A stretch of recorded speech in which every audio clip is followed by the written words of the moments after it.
The Dark Side of Thomas Jefferson History Part 5. The plantation was a small town in everything but name, not just because of its size, but in its complexity.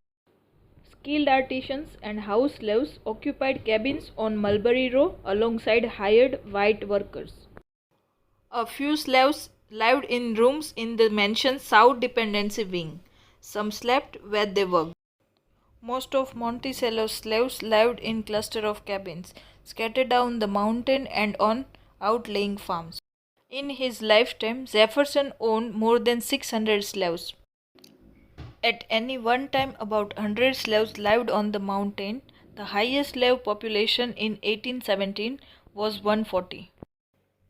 Below the mansion, there stood John Hemming's cabinet-making shop called the Joinery, along with a dairy, a stable, a small textile factory, and a vast garden carved from the mountainside. The cluster of industries Jefferson's launched to supply Monticello's household and bring in cash. To be independent for the comforts of life, Jefferson said, we must fabricate them ourselves. He was speaking of America's need to develop manufacturing, but he had learned that truth on a micro scale on his plantation. Jefferson looked down from his terrace onto a community of slaves he knew very well.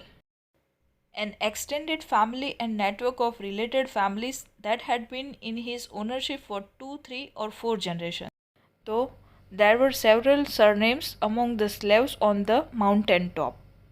Fawcett, Hearn, Colbert, Gillette, Brown, Hucks, they were all Hemmings by blood. Descendants of the matriarch Elizabeth Battery Hemmings or Hemmings relatives by marriage. A peculiar fact about his house servants was that we were all related to one another, as a former slaves recalled many years later. Jefferson's grandson Jeff Ranulph observed Mr. J.S. mechanics, and his entire household of servants consisted of one family connection and their wives.